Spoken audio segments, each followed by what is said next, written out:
প্রতিদিন এক একটা টেনশনের মধ্য দিয়ে দিন কাটছে। যে হারে আমাদের বর্ণগড়ে করোনা আক্রান্তের সংখ্যা বেড়ে যাচ্ছে, সত্যি সত্যি আমিও খুব শঙ্কিত। তার মধ্যেও এই ক্লাসগুলো করে যাচ্ছি, যদি তোমাদের একটু উপকারে লাগে সেই উদ্দেশ্য নিয়ে। আমরা আপ্রাণ চেষ্টা করছি যাতে মাধ্যমিক ক্যান্ডিডেটদের 2021-এ পরীক্ষাটা ভালো হয়। তোমরা ইউটিউবগুলো ভালো মতো দেখছো না, সেটা আমরা বুঝতে পারছি। অন্যান্য শিক্ষক মহাশয়রাও একই কথা বলছেন যে আমাদের 150 থেকে 160 জন ছেলে মিশনে ক্লাস 10-এ পড়ে। এরা প্রায় আমাদের এই যে জুম অ্যাপের মাধ্যমে যে ক্লাসগুলো হচ্ছে বা অনলাইনে যে ক্লাসগুলো হচ্ছে, ইউটিউবের মাধ্যমে ভিডিও আপলোড করছি ইউটিউবে, তার মধ্যে যে ক্লাসগুলো হচ্ছে তোমরা অনেকে দেখছো না। দেখো বাবা, আমি বারবার বলবো, তোমরা মাধ্যমিক ক্যান্ডিডেট, 2021-এ কখন পরীক্ষা হবে সেটা নিশ্চিত করে বলা যায় না, তবে 2021-এর ফেব্রুয়ারিতে নর্মালি হয়, সেটা ধরে নিয়ে তোমরা এগোবে। আমরাও সেইভাবে আশা রাখছি। পরিস্থিতি অনুযায়ী এটা বদলে যেতে পারে। সেই জন্য আমার দিক থেকে তোমাদের কাছে যে বার্তাটা দেওয়া রইল, তোমরা একটু সিরিয়াস হও।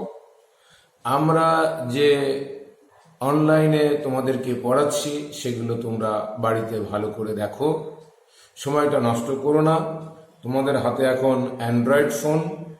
আমার কাছে এমনও খবর আছে যে তোমরা মা বাবাকে এই অনলাইন ক্লাসে দোহাই দিয়ে অনেকটা সময় মোবাইলের মাধ্যমে নষ্ট করছো, সেটা কিন্তু পড়াশোনার সঙ্গে যুক্ত না।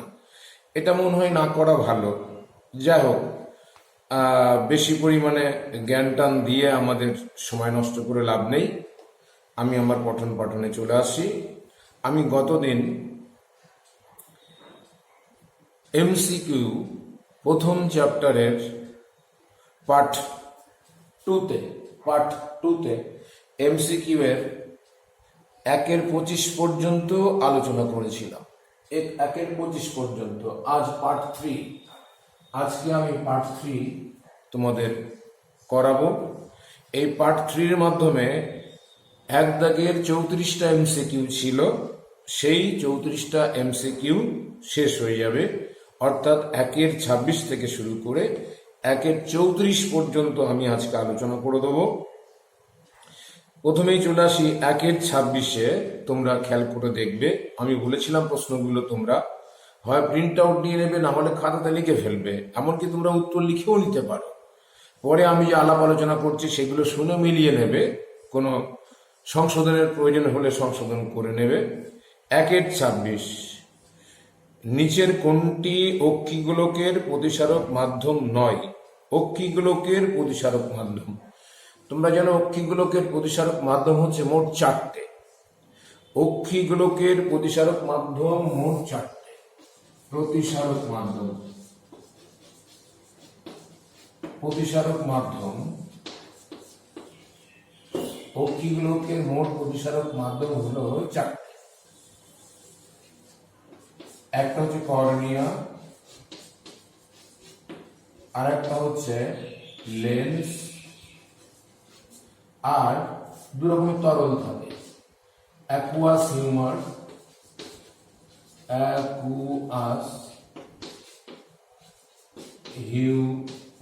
হতে পারে, হিউমারও হতে পারে। আর একটা হচ্ছে 4 ভিট্রিয়াস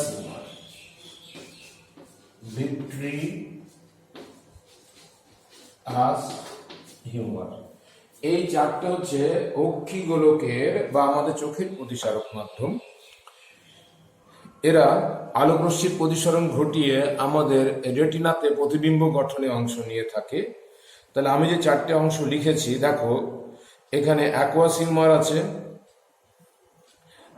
কর্নিয়া আছে, এখানে লেন্স আছে, ভিট্রিয়াস হিউমার আছে, আর স্ক্লেরা আছে। তাহলে উত্তর হবে স্ক্লেরা, মর বললে বেশি হয়, মর অফ তাহলে এখানে স্ক্লেরা উত্তর হচ্ছে, দেখো চারটে আমি লিখেছি, cornea, lens, aqueous humour, vitreous humour. তাহলে এখানে স্ক্লেরা দিয়েছে। তোমরা জানো স্ক্লেরা হচ্ছে অক্ষিগোলকের বাইরের আবরণীর ঠিক লেন্সের পেছনের দিকের 1/5 অংশ, 6/5 অংশ, যেটা শ্বেত তন্তুময় কলা দিয়ে তৈরি হয়, যাকে আমরা বলি শ্বেতমণ্ডল বা স্ক্লেরা বলে থাকি। শ্বেতমণ্ডল বা স্ক্লেরা বলে থাকি। কর্নিয়া এবং স্ক্লেরার পার্থক্য অনেক সময় দেয়। কর্নিয়া স্বচ্ছ, স্ক্লেরা অস্বচ্ছ। কর্নিয়া প্রতিসারক মাধ্যম হিসাবে কাজ করে, স্ক্লেরা প্রতিসারক মাধ্যম হিসাবে কাজ করে না। কর্নিয়া চোখের রক্ষাকারী অংশ হিসাবে তেমন বিশেষ কোনো ভূমিকা নেয় না। স্ক্লেরা চোখের রক্ষাকারী অংশ হিসাবে ভূমিকা নিয়ে থাকে। অবস্থানগত দিক থেকেও বলতে পারো এটা মানে অক্ষিগোলকের বাইরের আবরণীর একেবারে সামনের দিকের 1/6 অংশ, আর স্ক্লেরা হচ্ছে 5/6 অংশ। এইভাবে কর্নিয়া এবং স্ক্লেরার পার্থক্য কিন্তু পরীক্ষায় আসতে পারে, তোমরা একটু করে রেখে দেবে। এখানে অ্যান্সারটা হচ্ছে কিন্তু স্ক্লেরা। 1/27, 1/27 চলে যাও। বলছে দ্বি অবতল মাইনাস পাওয়ারের লেন্সের চশমা ব্যবহার করে চোখের কোন ত্রুটি সংশোধন করানো যায়। তোমরা জানো আমাদের চোখের 3 রকমের ত্রুটি হয় পাওয়ার সংক্রান্ত ব্যাপারে। পাওয়ার সংক্রান্ত ব্যাপারে 3 রকমের ত্রুটি হয়। তার মধ্যে একটা মায়োপিয়া, যেখানে অবতল লেন্স ব্যবহার করা হয়, মানে এই দৃষ্টিতে কাছের বস্তু খুব ভালো দেখা যায়, দূরের বস্তু ভালো দেখা যায় না। অবতল লেন্সের চশমা ব্যবহার করে এই ত্রুটি দূর করা হয়, এটা মাইনাস পাওয়ারের চশমা বলে। আর একটা হাইপারমেট্রোপিয়া, দূরের বস্তু ভালো দেখা যায়, কাছের বস্তু দেখতে অসুবিধা হয়। প্রতিবিম্বটা লেন্স এই রেটিনার পশ্চাৎভাগে অর্থাৎ পেছনে তৈরি হয়, অক্ষিগোলকের বাইরে তৈরি হয়, ফলে আমাদের দূরের বস্তু দেখতে অসুবিধা হয়, কাছের বস্তু দেখতে সুবিধা হয়। হাইপারমেট্রোপিয়া। প্লাস পাওয়ারের চশমা বা উত্তল লেন্সের চশমা ব্যবহার করা হয়। আর একটা প্রেস বায়োপিয়া, বার্ধক্য এসে গেলে প্রেস বায়োপিয়া দেখা দেয়। মোটামুটি 45 অ্যান্ড অ্যাভব বয়স হয়ে গেলে আমাদের মেডিকেল সায়েন্স বলছে প্রেস বায়োপিয়া এসে যায়। বাইফোকাল লেন্সের চশমা এক্ষেত্রে ইউজ করা হয়। তা উত্তরটা তাহলে এখানে কি দাঁড়াচ্ছে, এখানে মাইনাস পাওয়ার এবং অবতল লেন্স, তাহলে মায়োপিয়া হবে। মায়োপিয়া স্বল্প দৃষ্টি সংক্রান্ত ত্রুটি, স্বল্প দৃষ্টি ত্রুটি। এবার চলে যাই 1/28, স্লিয়ার সাহায্যে গমন করে কোন প্রাণী। তোমরা প্রাণীদের গমন বলে একটা চ্যাপ্টার আছে, ক্লাস 10-এ পড়েছো। সেখানে অ্যামিবার গমন পদ্ধতি পড়তে হয়, গমন অঙ্গের নাম পড়তে হয়। প্যারামেসিয়ামের গমন পদ্ধতি এবং গমন অঙ্গের নাম পড়তে হয়। পায়রার গমন পদ্ধতি এবং গমন অঙ্গের নাম পড়তে হয়। মাছের গমন পদ্ধতি এবং গমন অঙ্গের নাম পড়তে হয়। ওইদিকে আবার মানুষের দ্বিপদীয় গমনও পড়তে হয়, তার সঙ্গে যুক্ত অস্থি, অস্থি সন্ধি এবং পেশি। এই নিয়েই তো আমাদের গমনের চ্যাপ্টারটা তৈরি হয়েছে। এই এখানে যে উত্তরগুলো দিয়েছে, ইউগ্লিনা, ইউগ্লিনার গমনাঙ্গ কিন্তু ফ্লাজেলা। ইউগ্লিনার গমনাঙ্গ ফ্লাজেলা। ইউগ্লিনাও তোমাদের সিলেবাসের মধ্যে রয়েছে। অ্যামিবা, অ্যামিবার গমনাঙ্গ হচ্ছে ক্ষণপদ বা সিউডোপোডিয়া। প্যারামিশিয়ামের গমনাঙ্গ হচ্ছে স্লিয়া। আর মাছের গমনাঙ্গ হচ্ছে জোর ও বিজোর পাখনা। মেনলি এই দুটোকে ধরা হয়, মানে জোর এবং বিজোর পাখনাগুলোকে। এছাড়া পটকা এদের গমনে সহায়তা করে। এছাড়া মায়োটম্পেশিওরা গমনে সহায়তা করে। তাহলে উত্তরটা কি দাঁড়াচ্ছে, স্লিয়ার সাহায্যে গমন করে প্যারামেসিয়াম। প্যারামেসিয়াম, প্যারামেসিয়াম হবে এখানে উত্তর। 1/29 চলে যায়। নিচের কোনটি মাছের পুচ্ছ পাখনার কাজ নয়। দেখো পুচ্ছ পাখনাগুলো নৌকার হালের মতো দিক পরিবর্তনের সহায়তা করে। তাহলে কদাগ হালের ন্যায় কাজ করে, উত্তর হবে না। দিক পরিবর্তনে সাহায্য করে, কাজ হবে না। দেহের অবস্থান ঠিক রাখতে সাহায্য করে, এটাও হবে না। কারণ বক্ষ পাখনা এবং শ্রোণী পাখনা এরা মাছকে জলের একটা নির্দিষ্ট জায়গাতে থাকতে সাহায্য করে, জলের মধ্যে মাছকে অগ্রগমনে সহায়তা করে, জল কেটে জলের গভীরে যেতে সাহায্য করে, আবার উপর দিকে উঠতে সহায়তা করে, এটাও হবে না। তাহলে উত্তরটা কি হবে? ঘাত সৃষ্টি করে মাছকে সামনের দিকে চালিত করে। দেখো, ঘাত সৃষ্টি করে মাছকে সামনের দিকে চালিত করে, এটাই কিন্তু উত্তর হবে, অর্থাৎ ঘ দাগেরটা উত্তর হবে, নয় বলেছে। মানে দেহের অবস্থান ঠিক রাখতে, মানে প্রশ্নটা ছিল পুচ্ছ পাখনার কাজ নয়। ক দাগেরটা হ্যাঁ হবে, খ দাগেরটা হ্যাঁ হবে, গ দাগেরটা হ্যাঁ হবে, ঘ দাগেরটা কিন্তু না হবে। মায়োটম পেশি কিন্তু দেহটাকে আন্দোলিত করে মাছের গমনে বিশেষ ভূমিকা নিয়ে থাকে। এখানে উত্তরটা হবে, ঘয়ের উত্তরটা হবে। 1-30 চলে যায়। ল্যাটিসিমাস ডরসি পেশি কি কাজ করে? ল্যাটিসিমাস ডরসি পেশি তোমরা দেখবে তোমাদের সিলেবাসের মধ্যে তোমাদের 5টা জিনিস পড়তে হয়। পেশির ক্রিয়াকে নিয়ে 5টা টপিকস তোমাদের রয়েছে: অ্যাডাকশন, অ্যাবডাকশন, ফ্লেক্সন আর এক্সটেনশন, এবং সবশেষে রোটেশন। রোটেশন যে পেশির ক্রিয়া অনুযায়ী এই যে ভাগটা করা হয়েছে। ফ্লেক্সর পেশি মানে সংলগ্ন অস্থি দুটোকে ভাঁজ করতে সাহায্য করে, ফ্লেক্সর পেশি। ঘটনাকে বলা হয় ফ্লেক্সন। এক্সটেনসর পেশি ভাঁজ হওয়া অস্থিকে প্রসারিত করতে সাহায্য করে। দুটি ভাঁজ হওয়া পেশিটাকে প্রসারিত করতে সাহায্য করে, এটা এক্সটেনসর পেশি বলা হয়। এটা বাইসেপস ফ্লেক্সর পেশি, এটা ট্রাইসেপস এক্সটেনসর পেশি। ঘটনাকে বলা হয় এক্সটেনশন। আবার এমন এমন কিছু পেশি আছে আমাদের দেহ কোনো অঙ্গকে দেহ অক্ষের কাছে আনতে সাহায্য করে। এই যে আমার হাতটা আমার মানে বুকের দিকে আনতে সাহায্য করছে, এটাকে বলা হয় অ্যাডাক্টর পেশি, যে পেশিগুলো অংশ নিয়ে থাকে। ক্রিয়াকে বলা হয় অ্যাডাকশন, দেহ অক্ষের কাছে আসতে সাহায্য করবে, আর দূরে দেহ অক্ষ থেকে দূরে সরে যেতে সাহায্য করবে যেগুলো, যেমন এই রয়েছে আমার দেহ সংলগ্ন, দেহ অক্ষ থেকে হাতটাকে আমি দূরে সরিয়ে দিচ্ছি।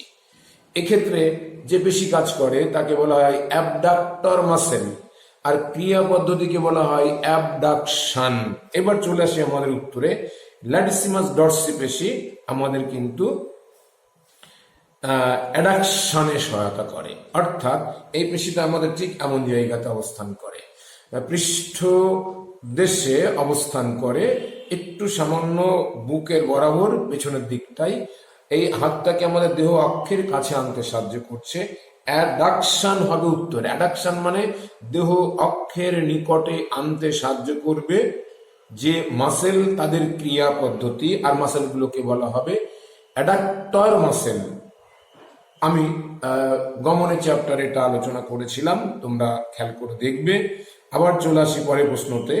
1-32 উদ্ভিদের সংবেদনশীলতা নিচের কোন যন্ত্র দিয়ে পরিমাপ করা হয়? তোমরা জানো যে উদ্ভিদের প্রাণ আছে আমাদের দেশের বিজ্ঞানী আচার্য জগদীশ চন্দ্র বোস আবিষ্কার করেছিলেন একটা বিশেষ যন্ত্র দিয়ে, তার নাম কেসকোগ্রাফ। এখানে কেসকোগ্রাফ হবে উত্তর, মাইক্রোস্কোপ হবে না, সিসমোগ্রাফ হবে না, টেলিস্কোপ হবে না, কেসকোগ্রাফ যন্ত্র হবে। এবং তোমরা তোমাদের বইতে খুব ভালো করে খেয়াল করে দেখবে, দুটো উদ্ভিদের ছবি অবশ্যই দিয়েছে।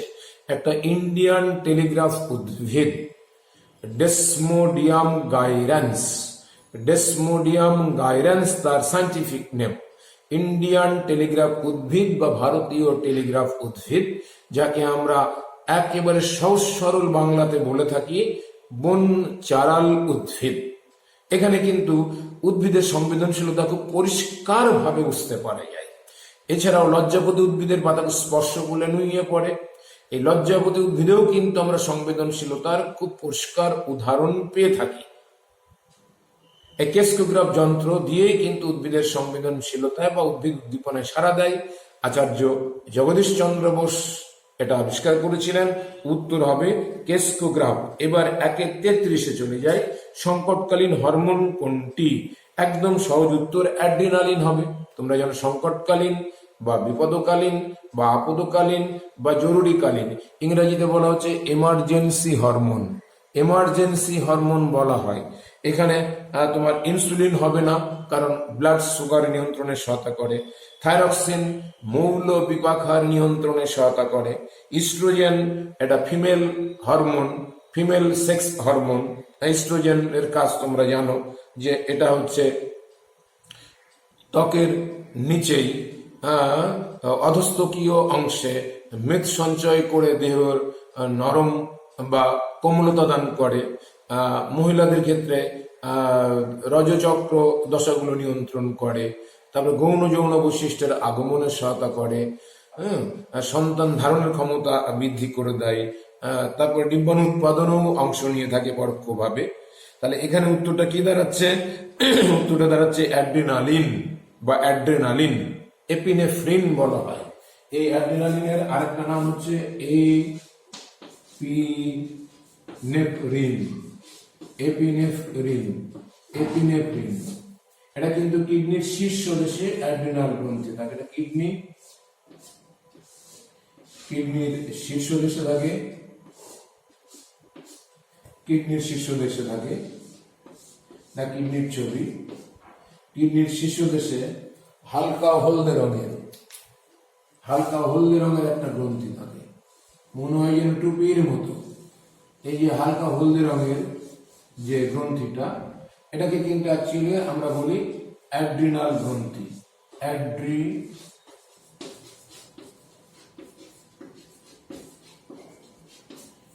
গ্রন্থি। এই অ্যাড্রিনাল গ্রন্থির তোমরা জানো দুটো অংশ, কর্টেক্স এবং মেডালা। কর্টেক্স থেকে যে হরমোন গুলো বের হয় আমাদের সিলেবাসের মধ্যে নেই। মেডালা থেকে যে হরমোন দুটো বের হয়, একটা অ্যাড্রিনালিন আর একটা নর অ্যাড্রিনালিন। অ্যাড্রিনালিন যে কাজ করবে, নর অ্যাড্রিনালিন ঠিক তার উল্টো কাজ করবে। যেমন ইনসুলিন যে কাজটি করবে, গ্লুকাগন ঠিক তার উল্টো কাজটা করবে। হরমোনকে দ্বৈত নিয়ন্ত্রক বলা হয়। একটা প্রশ্ন আসছে, কোন গ্রন্থি থেকে এমন দুটো হরমোন বের হয় যে একটি হরমোন যে কাজ করে, আরেকটি হরমোন ঠিক তার উল্টো কাজ করে। একে বলা হয় dual control of hormone. Dual control of hormone বা হরমোনকে দ্বৈত নিয়ন্ত্রক বলা হয়। এমন একটা প্রশ্ন কিন্তু আসে। আমি এর আগের স্কুলের ক্লাসে মনে হয় আলোচনা করেছি, অন্যান্য স্যারেরাও হয়তো করে দিয়েছেন। তাহলে এখানে উত্তর দাঁড়াচ্ছে কি? অ্যাড্রিনালিন। একদম শেষে 1/34 একটি মিশ্র গ্রন্থি, অগ্নাশয়কে বলা হয়। এটা খুব কমন কথা, একেবারে নিচু ক্লাস থেকে তোমরা পড়ে আসছো। বিশেষ করে ক্লাস 8-এ মানুষের অন্তঃক্ষরাতন্ত্র পড়ানো হয়। সেখানে মিশ্র গ্রন্থি কাকে বলে, অনাল গ্রন্থি বা অন্তঃক্ষরা গ্রন্থি কাকে বলে, সনাল গ্রন্থি বা বহিঃক্ষরা গ্রন্থি কাকে বলে, সেটা পড়ানো হয়। তাই এখানে উত্তরটা দাঁড়াচ্ছে কি? মিশ্র গ্রন্থি হচ্ছে অগ্নাশয়। একটু মাথায় রাখবে, প্রকৃত মিশ্র গ্রন্থি যদি বলা হয় তাহলে অগ্নাশয় হবে। এছাড়াও যদি বলে দুটো মিশ্র গ্রন্থির নাম লেখো, তাহলে তোমরা অগ্নাশয়ের সঙ্গে শুক্রাশয় লিখতে পারো অথবা ডিম্বাশয় লিখতে পারো। এমনকি কিডনি, এটাও কিন্তু মিশ্র গ্রন্থির তালিকাতে রেখে দেওয়া হয়। কিন্তু ভালো করে শোনো, যদি প্রশ্ন দেওয়া হয় নিম্নলিখিত মানে একটি মিশ্র গ্রন্থির নাম লেখো, তাহলে একেবারে চোখ বুঝে তোমরা অগ্নাশয়কে লিখবে। অগ্নাশয় হচ্ছে আইডিয়াল মিশ্র গ্রন্থি। একদিকে হরমোন বের হয় আর একদিক থেকে এনজাইম বের হয়। তাহলে একের যে 34টা এমসিকিউ ছিল, সেই এমসিকিউ গুলো আমি এখানে আলাপ আলোচনা করে দিলাম। কালকে আমি দেখলাম আমাদের স্কুলের কোনো একটি ছেলে আমাদের ক্লাস 10-এর যে হোয়াটসঅ্যাপ গ্রুপ আছে সেখানে বেশ কয়েকটা প্রশ্ন করেছে। তার মধ্যে এই হরমোন এবং এনজাইমের পার্থক্য নিয়ে একটা প্রশ্ন করেছিল। আমি তাকে উত্তরটা অলরেডি দিয়ে দিয়েছি। তাহলেও তোমাদের ইউটিউব ভিডিওতে একটু বলে দিচ্ছি, হরমোন এবং এনজাইমের পার্থক্য আমাদের মাধ্যমিকে আসবে না। তাহলেও তোমরা জেনে রেখে দেবে। মাধ্যমিকে কেন আসবে না? এনজাইম বলে কোনো অংশ আমাদের ক্লাস 10-এ পড়ানো হয় না, সেজন্য আসবে না। ক্লাস 9-এ পড়ানো হয়। তাহলে টেস্ট পেপারে থাকে, কোশ্চেন ব্যাংকে থাকে, অনেক টেক্সট বইয়ের অনুশীলনীতে থাকে, সেই জন্য হরমোন এবং এনজাইমের পার্থক্য তোমরা করে রেখে দেবে। আমি 3টে পার্থক্য ভালো করে বলছি, তোমরা বৈশিষ্ট্য বা বিষয় উল্লেখ করে লিখবে। একটা প্রকৃতি দিয়ে লিখবে। প্রকৃতি, হরমোন রাসায়নিক প্রকৃতির দিক থেকে প্রোটিন ধর্মী হতে পারে, নাও হতে পারে। যেমন এরা আম্লিক হতে পারে, যেমন এরা ক্ষারীয় হতে পারে, এরা স্টেরয়েড ধর্মী হতে পারে, এরা অ্যামাইনো ধর্মী হতে পারে। কিন্তু এনজাইম সবসময় প্রোটিন ধর্মী হবে। তাহলে প্রকৃতি দিয়ে একটা পার্থক্য বলা হলো। এইবার ক্ষরণস্থল বা উৎস, site of secretion, site of secretion বা উৎস বা ক্ষরণস্থল, হরমোন অনাল গ্রন্থি থেকে ক্ষরিত হবে। নর্মালি আমরা ধরে নেব অনাল গ্রন্থি থেকে ক্ষরিত হবে, উদ্ভিদের ক্ষেত্রে নির্দিষ্ট ভাজক কলাকোষ থেকে ক্ষরিত হবে। আমরা প্রাণীকে কেন্দ্র করে এখানে বলবো অনাল গ্রন্থি বা অন্তঃক্ষরা গ্রন্থি থেকে বের হবে এবং গ্রন্থি থেকে ব্যাপন পদ্ধতিতে গ্রন্থির বাইরে এসে সংবহন তরলে এসে মিশবে। কিন্তু এনজাইম সনাল গ্রন্থি, নট অনাল গ্রন্থি, ওটা অনাল এটা সনাল, বা বহিঃক্ষরা গ্রন্থি থেকে বের হবে, এক্সোক্রাইন গ্ল্যান্ড থেকে বের হবে বা বহিঃক্ষরা গ্রন্থি থেকে বের হবে এবং ক্ষরণস্থল থেকে নির্দিষ্ট নালী দ্বারা বাহিত হয়ে অন্যত্র গিয়ে কাজ করবে। এটা একটা পার্থক্য হতে পারে সাইট অফ সিক্রেশন। এবং ক্রিয়াস্থল দিয়ে হতে পারে, হরমোন যেখানে তৈরি হবে সেখানে কাজ না করে দূরে গিয়ে কাজ করবে। ব্যতিক্রম লোকাল হরমোন, লোকাল হরমোন যেখানে তৈরি হয় সেখানে কাজ করে, যেমন গ্যাস্ট্রিন পাকস্থলীতে তৈরি হবে, পাকস্থলীর মধ্যেই কাজ করবে, পাচক রসগুলো ক্ষরণের সহায়তা করবে। সিক্রেটিন বা সিক্রেটিন ক্ষুদ্রান্তের ভেতরের আন্তরিক গ্রন্থি থেকে বের হবে, যেটা থেকে হরমোন বের হয় এবং ক্ষুদ্রান্তের ভেতরে পাচক রস ক্ষরণে অংশ নিয়ে থাকে। এরাও কিন্তু লোকাল হরমোন। কিন্তু এনজাইম যেখানে তৈরি হবে সেখানে কাজ করবে না, সেখানেই কাজ করবে। এনজাইম যেখানে তৈরি হবে সে অংশে কাজ করবে। আমাদের মুখগহ্বরে লালা গ্রন্থি রয়েছে, মুখগহ্বরে লালা গ্রন্থি থেকে লালা রস খরিত হচ্ছে, সেখানেই কাজ করছে। পাকস্থলীতে মধ্যে পাক রস খরিত হচ্ছে, তার মানে পেপসিন রয়েছে, পেপসিন পাকস্থলীর মধ্যে কাজ করছে। তেমনি আমাদের ক্ষুদ্রান্তের মধ্যে ট্রিপসিন বলে এই ক্ষুদ্রান্তের মধ্যে তোমার কি বলবো আন্তরিক লাইপেজ রয়েছে, মল্টেজ রয়েছে, সুক্রেজ রয়েছে, ল্যাকটেজ রয়েছে। এরা ক্ষুদ্রান্তের আন্তরিক গ্রন্থি থেকে তৈরি হচ্ছে এবং সেখানেই কাজ করছে। তাহলে এই হরমোন এবং এনজাইমের আরেকটা পরিণতি দিয়ে বলতে পারো, পরিণতি, ফেট, এফএটি, ফেট, পরিণতি। কাজের শেষে হরমোন ধ্বংস হয়ে যায়। যদিও হরমোন অনুঘটকের মতো অনেকটা কাজ করে কিন্তু কাজের শেষে ধ্বংস হয়। এনজাইম কিন্তু জৈব অনুঘটকের মতো অবশ্যই কাজ করবে এবং কাজের শেষে ধ্বংস হবে না। এটা একটু মাথায় রাখবে। আমার মনে হচ্ছে কোনো একটি ছিল আমরা একটা প্রশ্ন করেছিল, আরো অনেকগুলো প্রশ্ন করেছে, আমি প্রশ্নগুলোর উত্তর মনে হয় দিয়ে দিয়েছি। হ্যাঁ, আরেকটা প্রশ্ন আমাকে করেছিল, আমি সেটা এখানে আলোচনাই করে দিই যে মানে লিঙ্গ বৈষম্য যদি হয় তাহলে কি হবে। লিঙ্গ বৈষম্য যদি মানে বিঘ্নিত হয়, অর্থাৎ ছেলে এবং মেয়ে রেশিও যদি আমাদের দেশে বা পৃথিবীতে 1:1 না হয় তাহলে কি হতে পারে। দেখো অনেক সমস্যা হবে। মানে হচ্ছে সেক্স রেশিও বা লিঙ্গ বৈষম্য বলে একটা অংশ এককালে আমাদের ক্লাস 11-12 খুব ভালো করে পড়ানো হতো, এখন ওটা সিলেবাসে নেই। তারও যখন প্রশ্নটি করেছো, এই প্রশ্নগুলো সিলেবাসের সঙ্গে ডাইরেক্ট রিলেটেড না, পরীক্ষা আসে না, তবে জেনে নেওয়া খুব ভালো। ছেলে এবং মেয়ে রেশিও আমাদের দেশে কেন, পৃথিবীর সব দেশে 1:1 হওয়া উচিত। যদি না হয় তাহলে, যদি মনে করো মেয়ের সংখ্যা বেড়ে যায় ছেলের সংখ্যা কমে যায় তাহলেও ঝামেলা। আবার যদি ছেলের সংখ্যা কমে যায় মেয়ের সংখ্যা বেড়ে যায়, এই ছেলের সংখ্যা বেড়ে যায় মেয়ের সংখ্যা কমে যায়, তাহলেও সমস্যা। মানে এদের ভারসাম্য যদি ঠিকঠাক না থাকে, রেশিও যদি ঠিকঠাক না থাকে, তাহলে সমাজে নানা রকমের প্রবলেম তৈরি হয়। তার মধ্যে খুব একটা উল্লেখযোগ্য ঘটনা যে আমাদের দেশে কিন্তু মেয়েদের সংখ্যা তুলনামূলকভাবে কম, ছেলেদের সংখ্যা বেশি। কারণ আমাদের পিতৃতান্ত্রিক সমাজ এবং আমাদের এই সমাজ পুত্র সন্তানের আশাটা বেশি করে। সেই জন্য কন্যা সন্তান মাতৃগর্ভে থাকা অবস্থাতেই দেখা যায় অনেক ক্ষেত্রে তাদেরকে মেরে দেওয়া হয়, অর্থাৎ নষ্ট করে দেওয়া হয়। ফলে দেখা যায় আমাদের দেশে 1:1 সেক্স রেশিও থাকে না। এর ফলে কি হচ্ছে, ছেলেদের সংখ্যা বাড়ছে, মেয়েদের সংখ্যা কমছে। তাহলে ছেলেদের সংখ্যা যদি বেড়ে যায়, মেয়েদের সংখ্যা যদি কম হয়, তাহলে কি সমস্যা হতে পারে? ছেলে বিয়ে করার জন্য মেয়ে পাবে না। তখন কি হবে, এই যে ভারসাম্যটা নষ্ট হচ্ছে, তার ফলে কি মানে অপরাধ বেড়ে যাবে, শ্লীলতাহানি, ধর্ষণজনিত যে ঘটনাগুলো এগুলো খুব বেড়ে যাবে।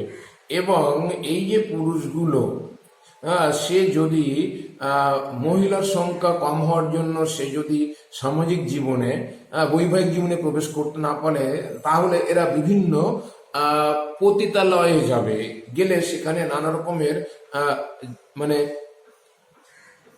যৌন রোগের শিকার হওয়ার সম্ভাবনা আছে। বিশেষ করে মানে এইডস এবং হেপাটাইটিস বি এমন প্রভাব কিন্তু এসে যাবে। যাই হোক, এগুলো ইউটিউবের ব্যাপার। এখানে আমি ক্লাসে যে তোমাদের অনেকটা রসিয়ে রসিয়ে একটু হিউমার দিয়ে পড়াই, আর সেটা এখানে সম্ভব না। আমাদের স্কুলের স্টুডেন্টদের বাইরেও অন্য স্কুলের স্টুডেন্টরা এটা হয়তো ফলো করে, আমি জানি অনেকেই করে। সেই জন্য বেশি রসালাপ করলাম না, আজ এখানে শেষ করছি। সবাই খুব ভালো থেকো, সুস্থ থেকো, সাবধানে থেকো।